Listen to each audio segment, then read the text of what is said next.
श्रीपाल नरेश्वर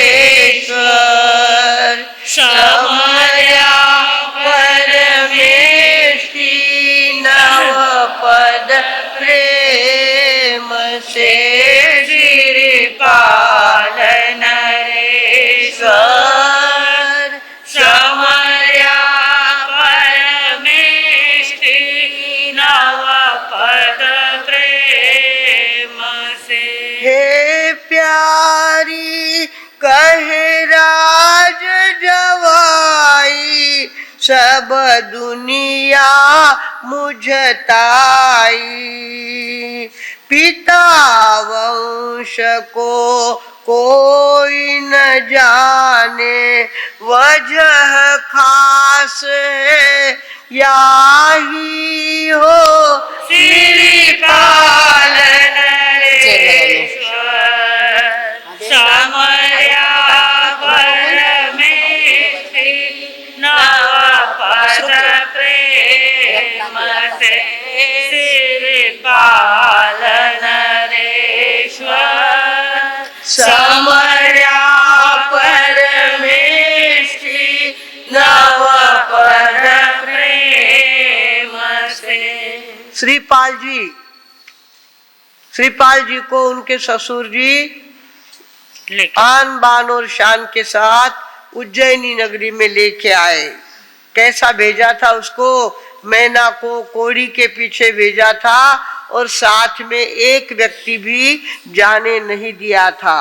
पर मैना ने अपना पुरुषार्थ किया, 9 दिन की साधना की और उसके साथ नमस्कार महामंत्र का ऐसा जप किया कि 9वें दिन तो श्रीपाल जी की सारी खपलियां निकल गई और कंचन जैसी काया उनकी हो गई। उसके बाद गुरुदेव के दर्शन किए। 700 कोड़ियों का कोड़ खाली नवकार मंत्र का जल उनके ऊपर छाटकर 700 कोड़ियों का कोड़ भी दूर हुआ।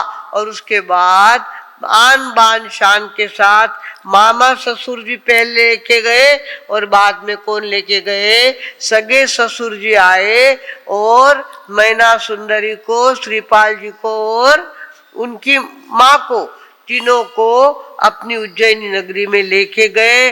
वहां जाने के बाद काम तो कुछ था ही नहीं, तो श्रीपाल जी क्या करते? शाम को बगीचे में जाके बैठते। बगीचे में लड़के ने पूछा, दादी ये कौन आ रहे हैं? रोज ऐसे सुंदर देवता जैसे आदमी अपने यहाँ कौन आते हैं रोज के? तो दादी ने कहा, बेटा वो राजा के जवाई है। क्या कहा? राजा के जवाई है। ये शब्द श्रीपाल जी के कलेजे में चुभ गया। क्या कहा? बाप का नाम गया, खुद का नाम गया और अब किसका नाम? ससुर जी के नाम से मुझे पहचाने जाते हैं। वहां से आए घर पे, चेहरा उतरा हुआ था। चेहरा इतना ज्यादा उतर गया, मैना सुंदरी कहने लग गई, किसी ने कुछ कहा है क्या? कोई कुछ बोला है क्या? ऐसा चेहरा आपका क्यों छोटा हो गया? उसने कहा, कोई बात नहीं है, मुझे खुद का भाग देखना है, खुद की परीक्षा करनी है, खुद कमा के दिखाना है। यहाँ निकम्मा यहाँ पे बैठा हूँ और लोग मुझे राजा के जवाई के नाम से पहचानते हैं। अपने पिता का नाम गड्ढे में गया, खुद का नाम गड्ढे में गया और ससुर जी के नाम से मेरा परिचय हो रहा है। ये मुझे सहन नहीं होता, मुझे तो अब निकलना है यहाँ से। तब उसने कहा, श्री मैना सुंदरी ने कहा, मुझे भी साथ ले जाओ, जैसे सीता साथ गई थी राम के, ऐसे मैं भी साथ चलूंगी। श्रीपाल जी ने कहा, ये हो नहीं सकता, मुझे अपना भाग देखना है और लड़की स्त्री का वो जोखिम मुझे नहीं चाहिए।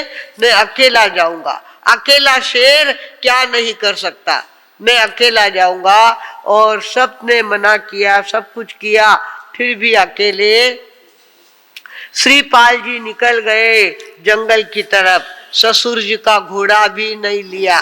बाकी तो बात जाने दो, कोई हेल्प तो ली नहीं, पर ससुर जी का घोड़ा भी नहीं साथ लिया। और खाली माँ एक छोटी सी ढाल और छोटी सी तलवार साथ में लाई थी जब वो 5 साल के थे तब उनकी ढाल और तलवार साथ लाई थी, उतना साथ लेके और श्रीपाल जी निकले। आगे गए तो एक जोगी क्या कर रहा था, सोने का रसायन बना रहा था, सुवर्ण रसायन बना रहा था और वो बन नहीं रहा था। पॉजिटिव वेव्स के बिना अच्छी बातें भी बनती नहीं है। निगेटिविटी जहाँ पे हो बनती बातें बिगड़ जाती है, और जहाँ पॉजिटिव वेव्स होते हैं बिगड़ती बातें भी बन जाती है। आप यहाँ पे आते हो, थानक थानक नहीं है ये, तो खास करके शुभ क्रियाओं का स्थान है। और यहाँ पे तो बिगड़ती बातें भी अपने आप कैसे बनती है, आप भी इसका अनुभव ले सकते हो भगवानों। तो इस तरह से श्रीपाल जी ने क्या किया कि कहा कि तुम अपना रसायन तैयार करो। सोना बनाने की भी एक कला होती है, उसके अंदर नीचे धुआं अलग प्रकार का देना पड़ता है, बर्तन उसका अलग होता है, और रसायन गंधक पारा आदि डाल करके सोना बनाया जा सकता है। तो वो सोना बनाने के लिए वो कर रहा था पर बन नहीं रहा था, कुछ भी बन नहीं रहा था। बोले इतना सीख के आया हूँ और यहाँ बन ही नहीं रहा, क्या गलती हो गई पता नहीं। श्रीपाल जी ने कहा अब तुम बनाओ, मैं अपना मंत्र जपता हूँ, नमो अरियंताणम नमो सिद्धाणम, इसका जप श्रीपाल जी ने किया और देखते देखते सोने का गोला तैयार हो गया। उसने तालियां बजाई, अरे काम बन गया, एक भगवान जीव हमारे बीच में आ गया तो हमारी बिगड़ती बात भी बन गई। अब तो मैं चाहे जितना सोना बना सकता हूँ। श्रीपाल जी को उसने क्या किया, जबरदस्ती उनकी चादर में सोने का गोला बांध दिया। श्रीपाल जी ने नहीं मांगा, श्रीपाल जी ने नहीं कहा मुझे कुछ दे दो, पर अपने आप बिना कहा वो मिल गया। आगे वो चले शस्त्र पर हरणी। शस्त्र पर हरणी यानी सामने वाला शस्त्र फेंके और वो श्रीपाल जी को लगे ही नहीं, श्रीपाल जी को लगे नहीं, शस्त्र इधर उधर चला जाए। इस तरह से शस्त्र पर हरणी विद्या भी उनको मिल गई। और जल तरणी, जब कोई पानी में धक्का दे दे तो डूब नहीं सके, ऐसी जल तरणी विद्या भी उनको, शस्त्र जल तरणी, शस्त्र परहरणी और सोना, सोना तो उनको मिल ही गया है। इस तरह से शुरुआत ही उनकी अच्छी हो गई और इस तरह से वे क्या करने लग गए, आगे से आगे बढ़ने लग गए। भगवानों उनको शब्द कौन सा लगा, शब्द कौन सा लगा था, घर जवाई। क्या कहा, राजा का जवाई है, मैं राजा के नाम से पहचाने जाता हूँ, ऐसा मैं नहीं हूँ, मैं तो घर जवाई मुझे बनना नहीं। हमारे माताजी मार साहब घर जवाई का गीत गाते थे, भली केली होती पुण्याई, कसा झालो मी घर जावाई, भली केली होती पुण्याई, कसा झालो मी घर जावाई, बायकोची घाली तो वेणी, सासूची धूतो धुणी, सांभाळी तो छोटी मेहुणी, कसा झालो मी घर जावाई, भली केली होती पुण्याई, कसा झालो मी घर जावाई, सासऱ्याचा कुटी तो विडा, मेहुण्याचा पुशितो जोडा, अंगणात घाली तो सडा, कसा झालो मी घर जावाई, भली केली होती पुण्याई, कसा झालो मी घर जावाई, माझ्या जेवणाचा तो थाट, भाकरी से तुकडे 60, भाताचा पत्ता मुळी नाही, कसा झालो मी घर जावाई.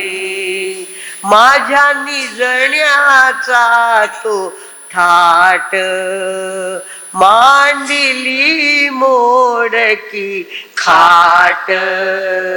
उशीचा पत्ता मुळी नाही, कसा झालो मी घर जावाई. भली केली होती पुण्याई, कसा झालो मी घर जावाई. बायको दिधली मज सासूनी, फुटकी ती एका डोळ्यानी. अंगाने जाडी लठ्ठ, रंगाने काळी कूट. कसा झालो मी घर जावाई. भली केली होती पुण्याई, कसा झालो मी घर जावाई. इस तरह से घर जवाई बनना कोई आसान काम नहीं होता. लोग सोचते करोड़पति ससुर जी है, यहाँ रह जाएंगे, ना कमाई की झंझट और ना किसी प्रकार का घर जमाने की झंझट. रेडीमेड सब कुछ मिल गया, पर रेडीमेड मिलता नहीं है. वहाँ की नौकरी करनी पड़ती है, वहाँ का नौकर बनना पड़ता है, और 3 कौड़ी कीमत होती है. सो तो अलग बात है. चाहे जितने ससुर जी पैसा वाले हो, पर कभी घर जवाई बनने का सपना आप देखना मत. भागवानों, घर जवाई बनाना अपने आप को खत्म कर देना है, अपने आप को नष्ट कर देना है. अपने घर की चाहे लूखी सूखी खाओ, पर अपनी कमाई की और अपने घर की खाओ. ससुर जी के घर जाकर जवाई बन करके रेडीमेड मिठाई खाने के सपने नहीं देखने चाहिए. भागवानों, ये बात श्रीपाल जी के ध्यान में आई, और श्रीपाल जी अपने बलबूते पे निकल पड़े. उन्हें ससुर जी का घोड़ा भी नहीं लिया. अरे घोड़ा तो ले जाओ, 2 नौकर तो साथ ले जाओ, 100 सोना मोहरा तो ले जाओ. कुछ नहीं चाहिए. मेरा भाग और मेरा पुरुषार्थ जो होगा वो मुझे देखना है. मेरा नौकर मेरे साथ है और मुझे कुछ नहीं चाहिए. अकेले निकल पड़े. निकलते ही पहले क्या हो गया, सोना मिल गया. दूसरी बात जल तरनी विद्या मिली, और तीसरी बात शस्त्र परहरणी, तीसरी विद्या भी मिली. अभी तक तो इतनी बात हुई है. आगे जाकर उन्होंने श्री महिला सुंदरी ने पूछा था वापिस कब आओगे. उसने कहा था 12 साल के बाद पहली अष्टमी जो आएगी उस दिन यहाँ पे आऊंगा. तो उसने कहा था, महिला सुंदरी ने कहा था, 8वें के दिन अगर आप नहीं आए, 9वें दिन महिला सुंदरी साध्वी बन जाएगी, दीक्षा ले लेगी, आपकी नहीं रहेगी. ऐसी धमकी महिला सुंदरी ने भी दी थी. अब ये निकल पड़े हैं आगे चलकर. परणी तेरे नार 18 पेरावणी. कितनी 13 लड़कियों के साथ उनके आगे जाके शादी होती है. 8 की उनकी पेरावणी मिलती है, और 5 सहेलियां तो एका ऊपर एक फ्री, त्याप्रमाणे एका ऊपर 5 फ्री. 5 फ्री त्यांना मैत्रिणी मिळाल्या होत्या. इस प्रकार भागवानों, अब श्रीपाल जी के भात कैसे कैसे चमकते हैं आगे सुनने से पता चलेगा. आज इतना ही बोलकर विराम लेती हूँ. ओम शांति.